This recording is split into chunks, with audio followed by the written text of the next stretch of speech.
Hi, Neil and Linda. We're going to start here in a second. I think we have enough people here. Are they, they're doing? Neil, Who's too? doing? That's a lot. Neil Neil and Linda. Oh, Linda too. No. Okay. Okay, you'll be here, you'll be on the screen shortly, I think. We probably won't see it.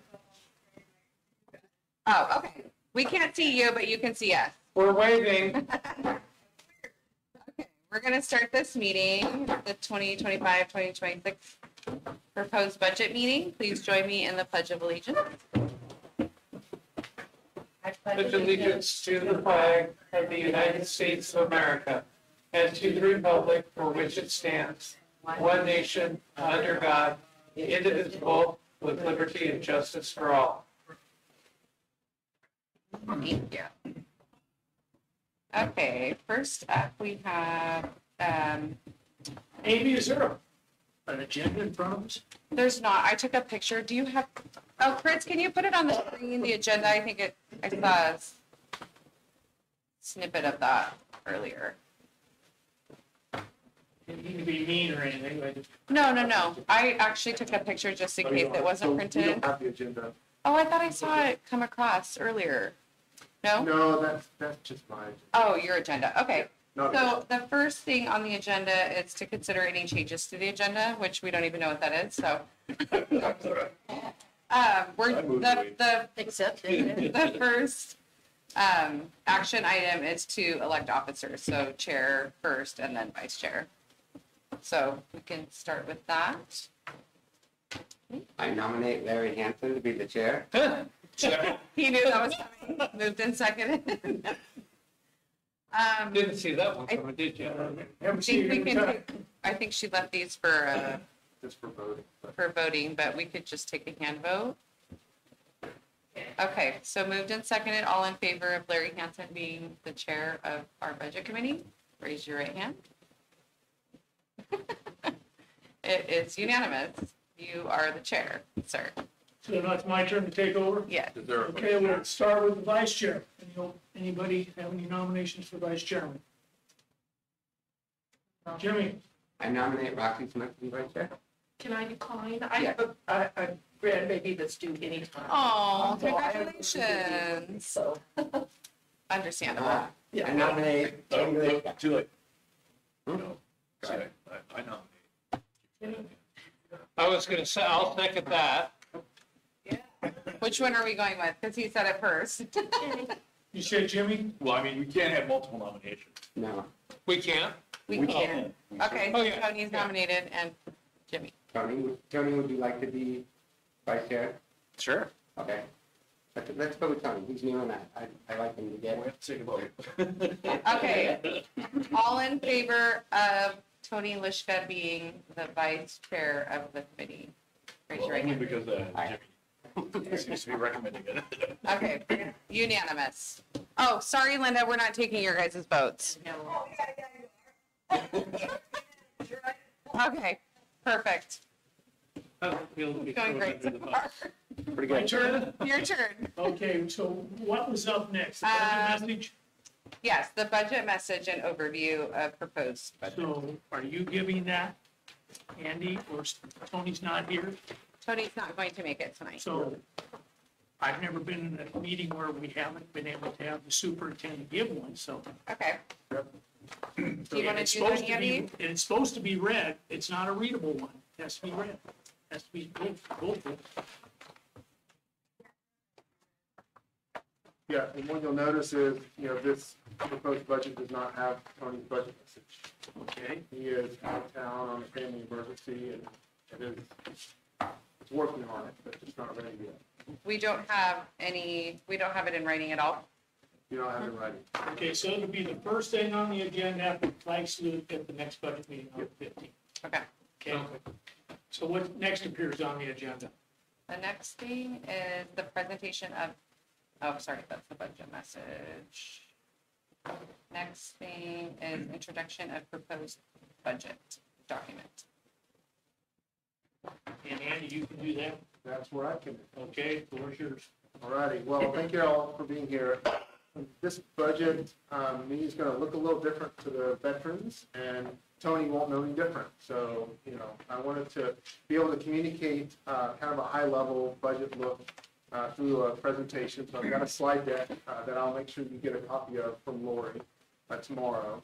I definitely want this to be interactive. I want it to be a workshop. I want it to stop and ask questions. If I don't have the answer right away, we'll make sure you get it.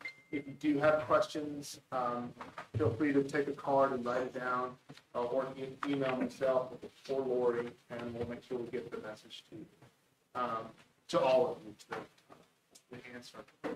So our agenda tonight for the Thank you. there we go. Agenda tonight, we're going to not overview the budget message. We are going to take a look at some demographics, some enrollment numbers. We're going to look at some budget assumptions, considerations looking forward, the roles of the administration and the committee, and then we'll wrap it up with a brief look at your budget document to familiarize yourself with its structure. And so I wanted to share this picture. These pictures came from, around the district.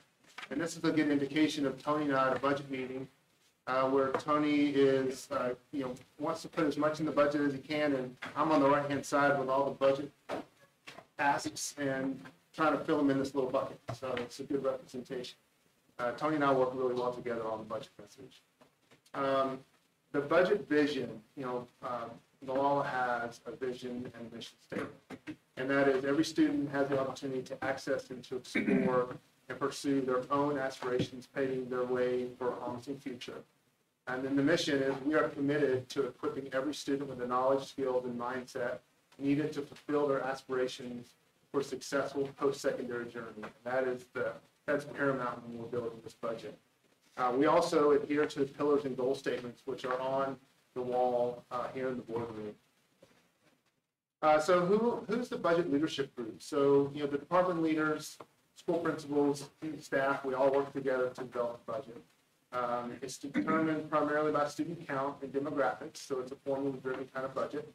The proposed budget is our best shot on any given day. It is not a perfect document. It won't be. It's not right today. It won't be right tomorrow, but it's our best shot. And so the challenges for 25-26, rising costs, limited revenue, loss of funding. So the rising costs, inflation really hits hard for school goods. The PERS costs continue to rise. That's going to be an ongoing cost moving into the future. Compensation for employees is continuing to rise. And then, the student needs are growing. Limited revenue, the state dollars always fall short of what the school needs to operate. And then this year, there's less special revenue. And that is including, expiration of the federal pandemic aid. We did lose some funding this year. House Bill 3499 sunsetted. That provided funding for some ELLIAs. We also had a decrease in our early literacy funding, which had effect on literacy coaches. And then we lost some Title IIA funding, which is a lot of our professional development funding. And then to take a look at the demographic, this picture shows some creative students at NES. This was called a 100-day celebration. Kids always having fun. So for some of you, this graph will be familiar. This is Flow Analytics enrollment forecast graph. And what it shows is it shows a declining enrollment across elementary for at least the next 8 to 10 years.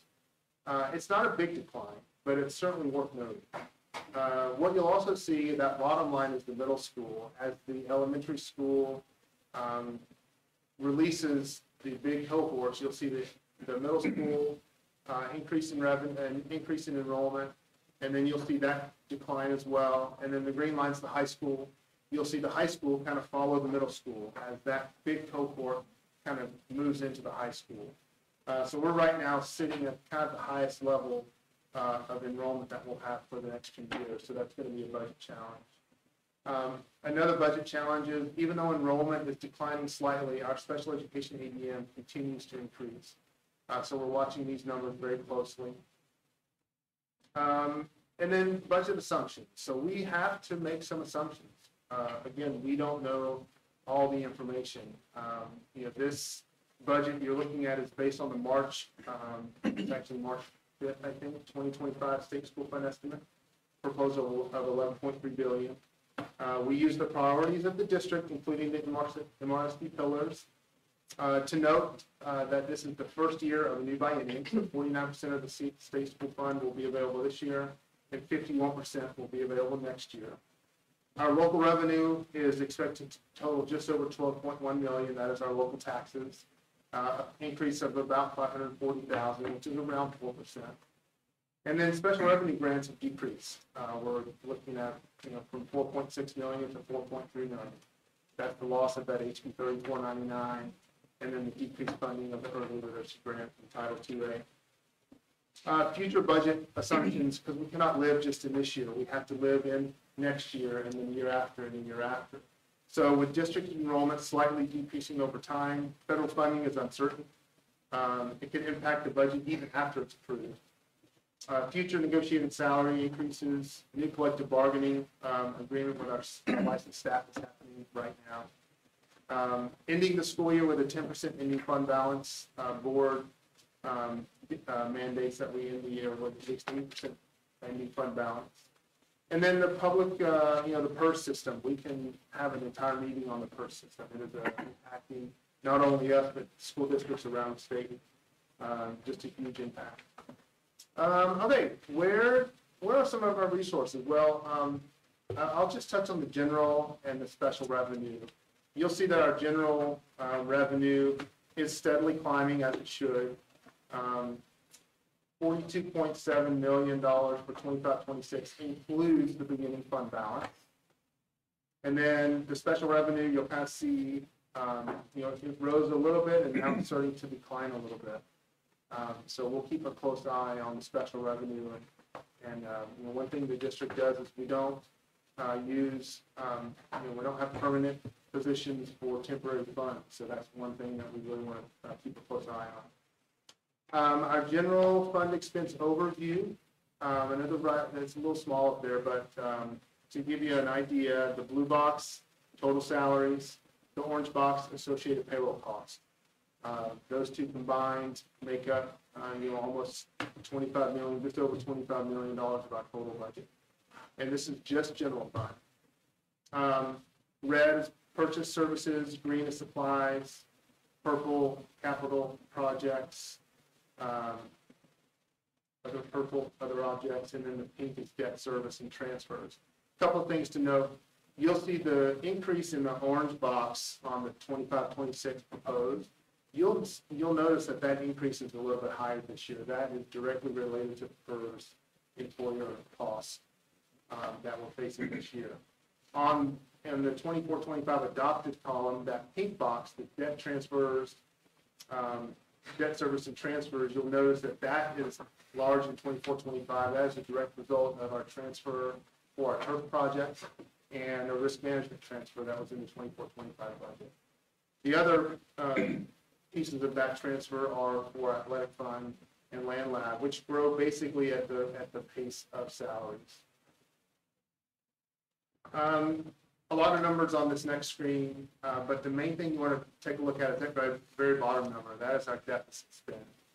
So in 22-23, we didn't have a deficit spend. We actually increased our fund balance by $688,000. 23-24, we had a $658,000 deficit spend.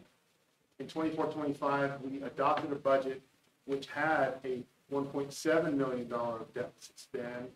I think we're going to end the year at about a $986,000 deficit spend, mainly because we had some increased revenue from the state school fund. And then our 25-26 proposed budget, we've got a deficit spend of $600,000.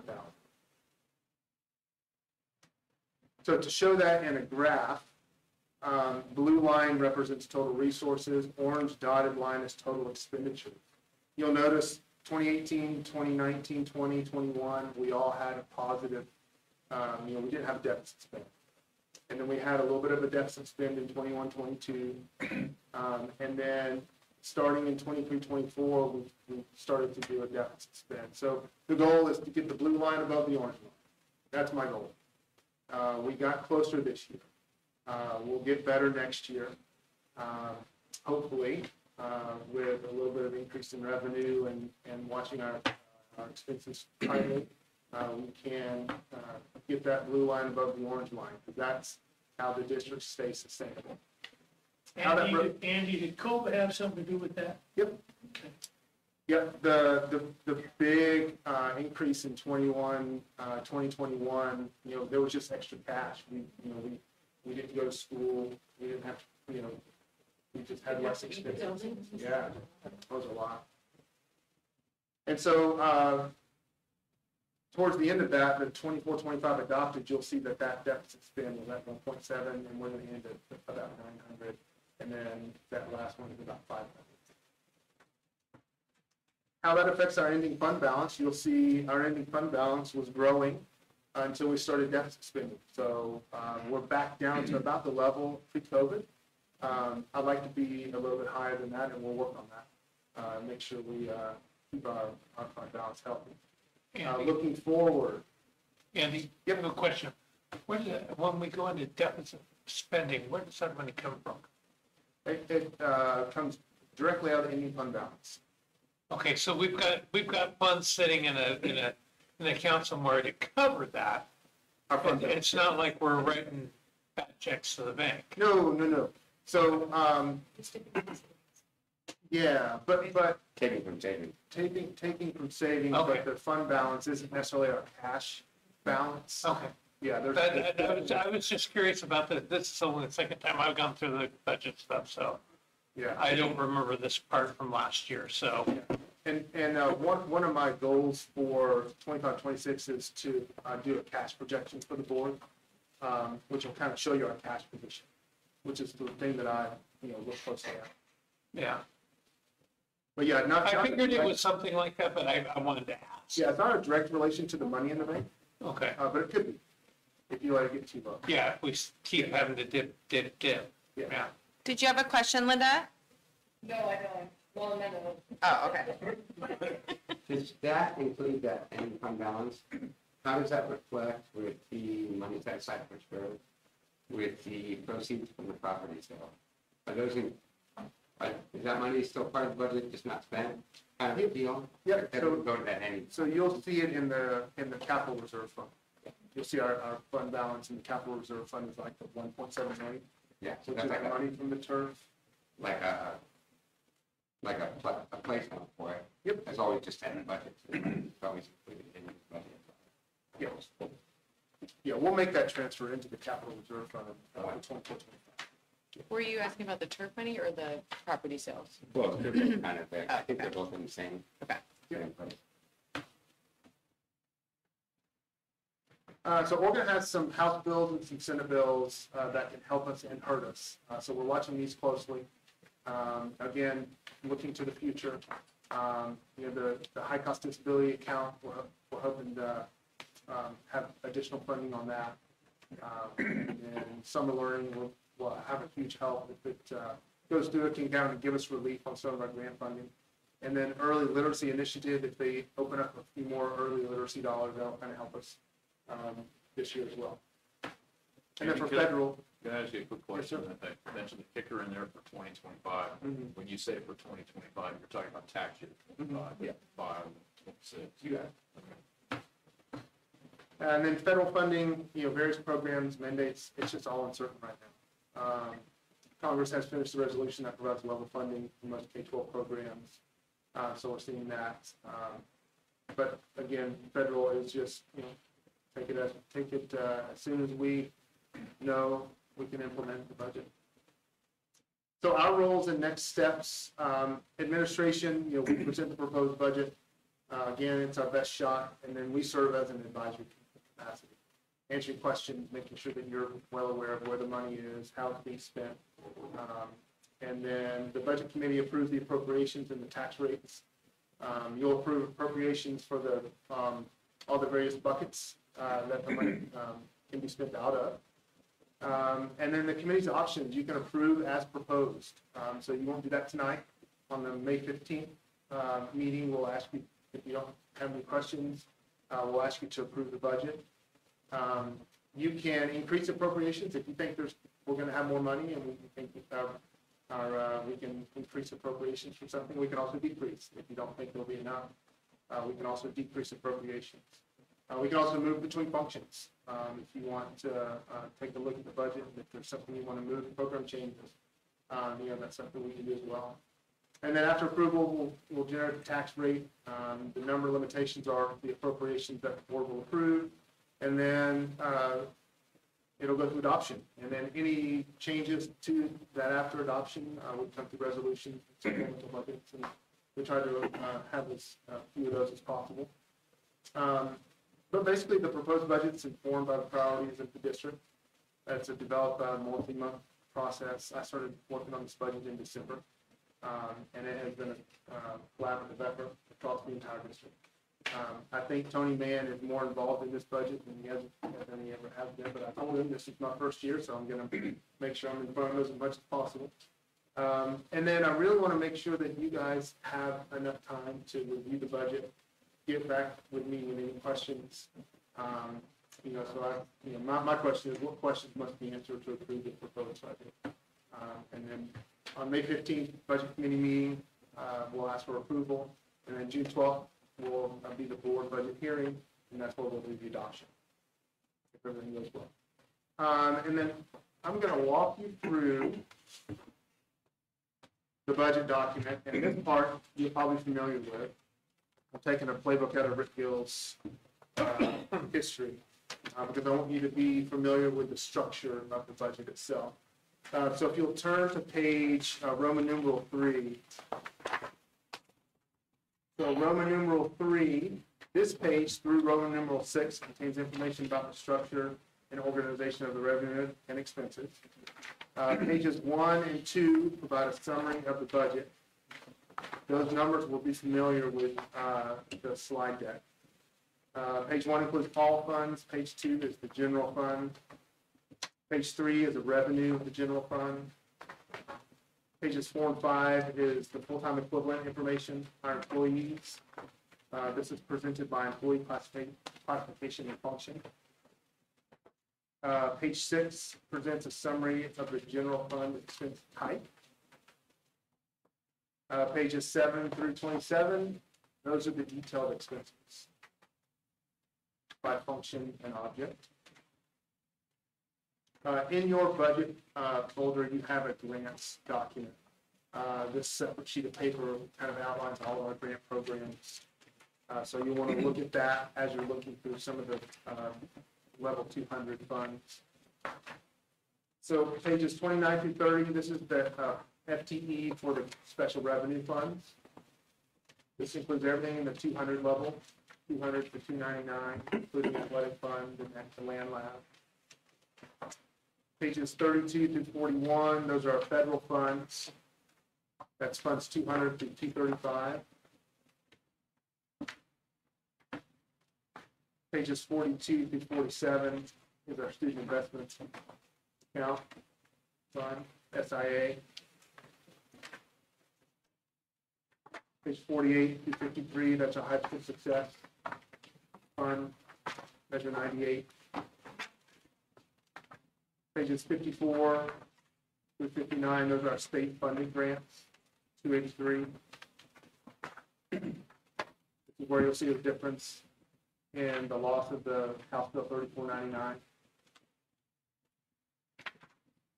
Pages 60 through 61, that's our E-rate. This district receives a rebate on the amount spent for internet connectivity. Pages 62 through 65, those are our community grants.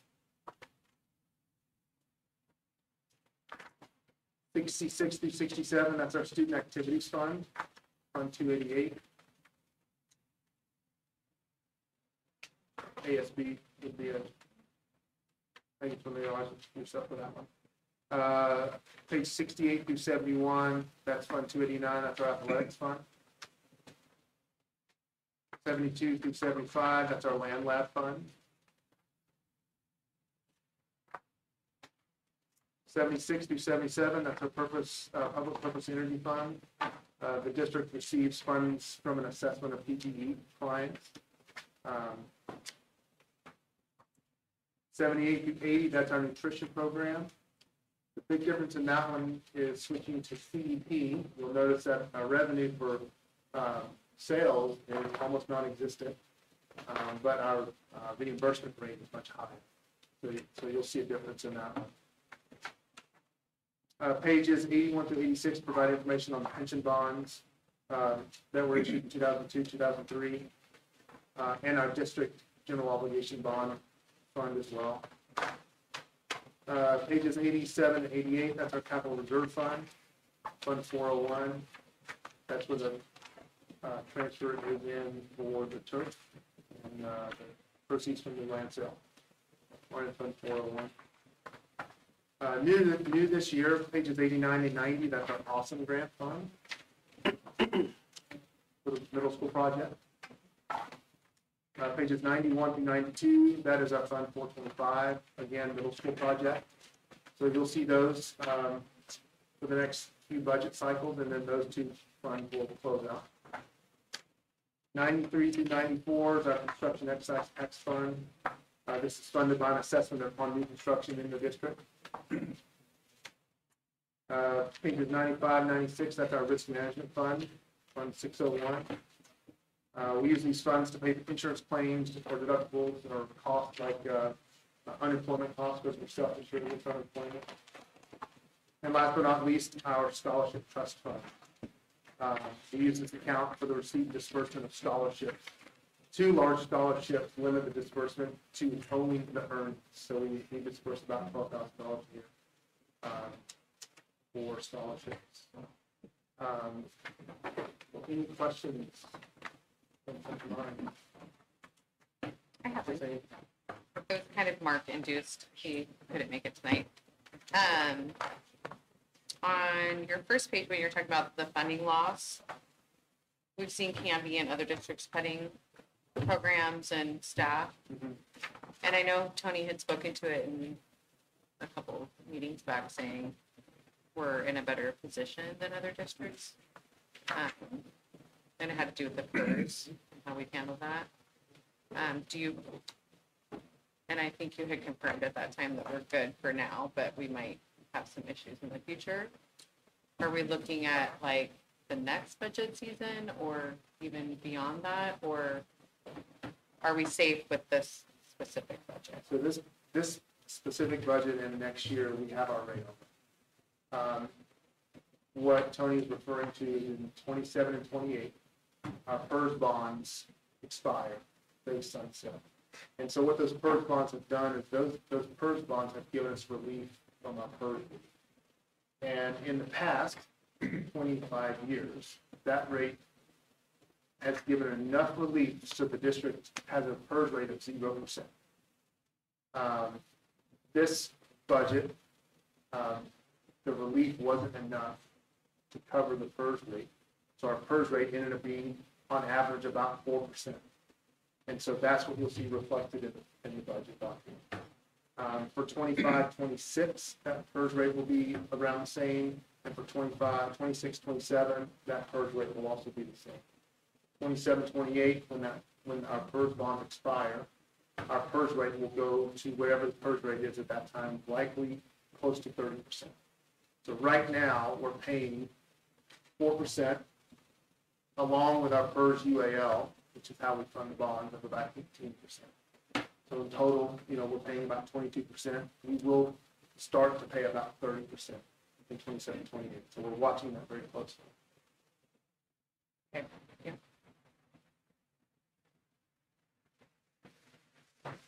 Anybody else have any questions? You're all done, Andy? Go ahead. I've got a question on pages 91, 92, related to bond expenditures. I just wanted to clarify on the revenue page where it shows the amounts in parentheses, Mhm. those, that is a positive amount coming into the district as revenue, right? So even though it's, like, let's say 82 million is in parentheses, that's not a negative amount, that's a positive.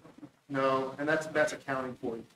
So accounting shows revenue as a negative number because it's on the credit side of the Okay. T. I'm gonna get nerdy here. It's on the credit side of the T account, which is a negative number. And so going down to expenditures, excuse me. Is there anything that I can tell from this about how much of that bond money we expect to spend in the 25-26 school year? Where would I see that? So what you're gonna see is really how you can tell the difference between the revenue that we're stating of 83.3 million Right? and your ending fund balance of 50.5 million. Okay, So the delta between those two is an estimated spend. okay. Yeah. So- That's not necessarily what we will spend, that's my best guess. Yeah, with some, because we just don't know with construction how much Yeah, progress you're we're gonna make. estimating that we'll spend a lot more following school year just because of the way the construction process takes. Yep, and if we don't spend, we may end up with an ending fund balance of 70 million going into next year. Okay. Thank you. Go ahead, Jim. I have a question. When we started the bond process, I kind of looked at my notes, but I thought that the board had approved funds to pay for, forget the name of the group, that did all the facilitation of the bond, the free bond. Yep. And then when we got our bond money, and I believe it was this year, we got that money back from the bond. Didn't we already have it budgeted in the first part? Where'd that money go when we get it back? So if you'll turn to page, if you'll turn to page 87, our capital reserve revenue, what you'll see is that beginning fund balance, that 1.725 million, includes a $230,000 transfer into that fund, which we'll make in 24-25. It just kind of reimbursed Fund 401. That's the fund that they use to pay for all the audits. Go ahead, Tony. I know I'm new, and this is the first time I saw this section here on page 2. It says charter schools.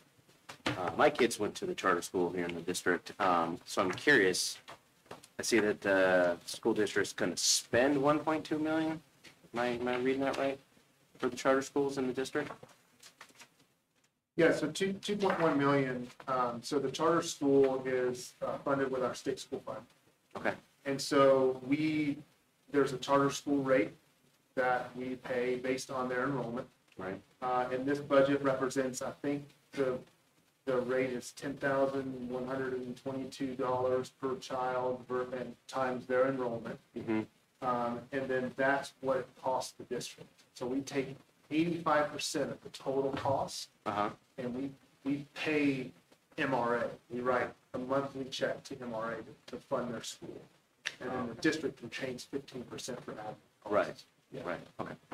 Is that the only charter school in Kern County? That is the only charter school.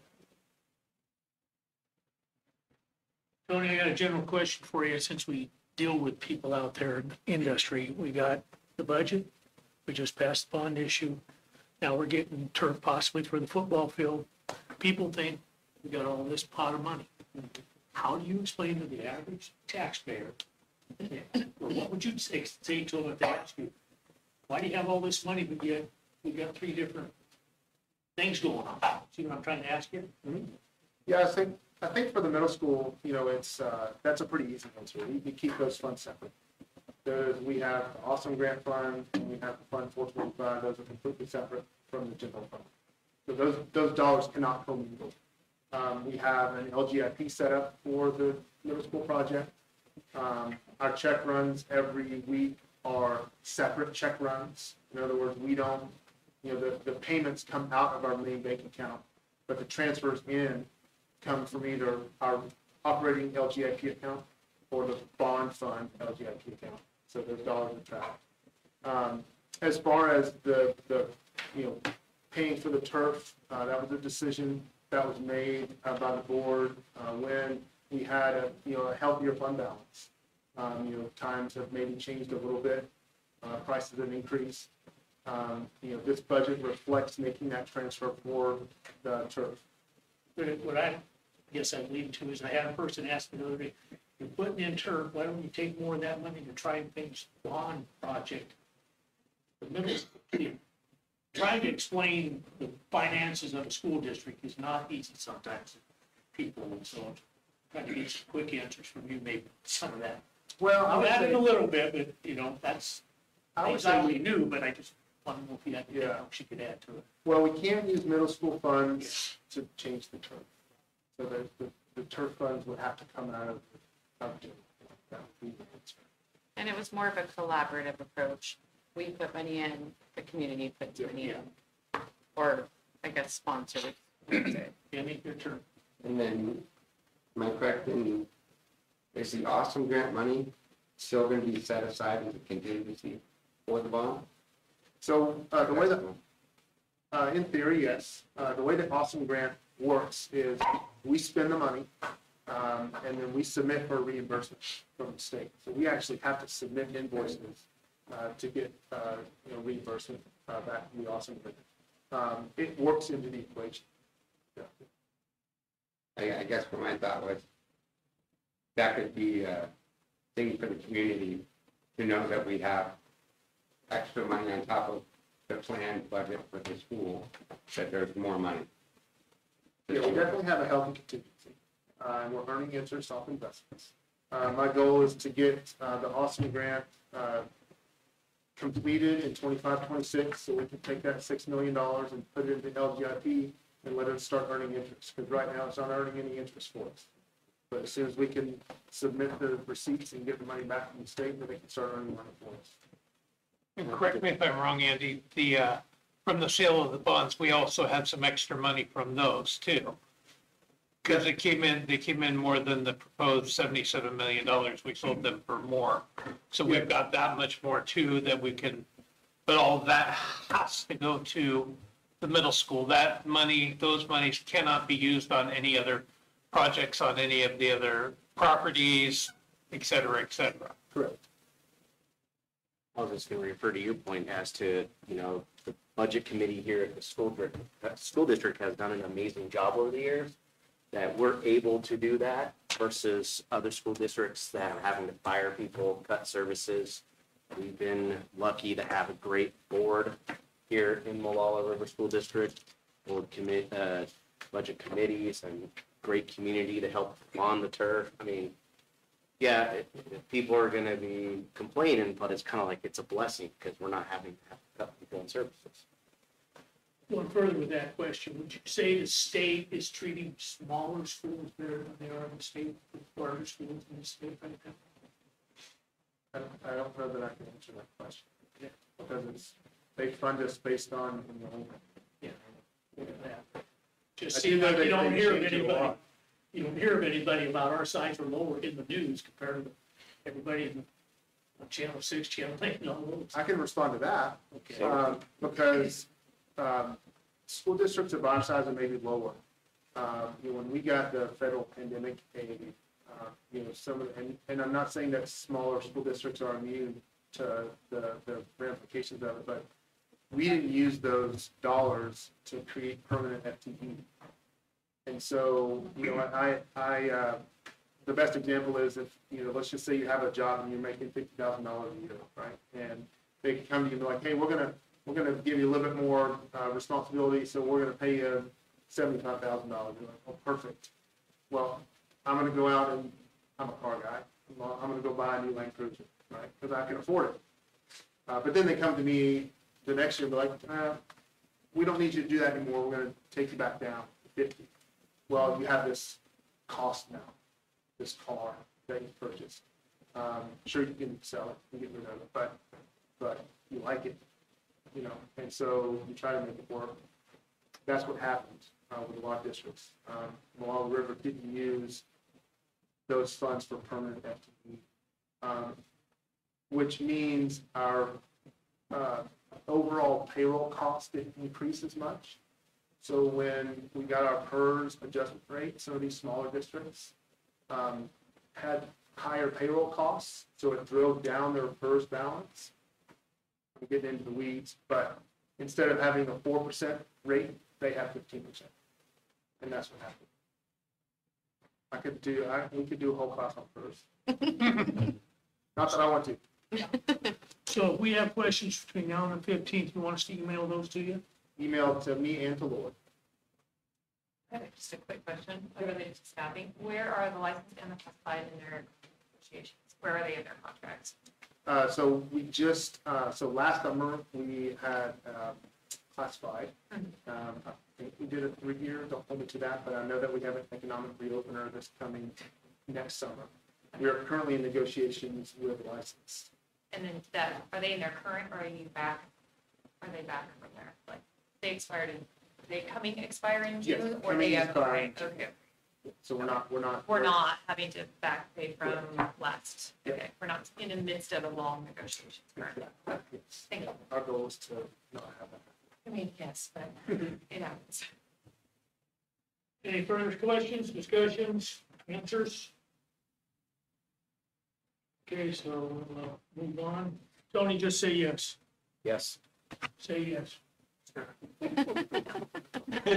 Roxy, you'll say yes. Okay, it was moved by Tony, second by Roxanne to adjourn the meeting. All those in favor, signify by saying aye. Aye. All opposed, same sign. Waiting here. That's a habit of mine. I always go to the two next numbers. Get them in I the can, I'm the oldie. I'll point a quarter out there.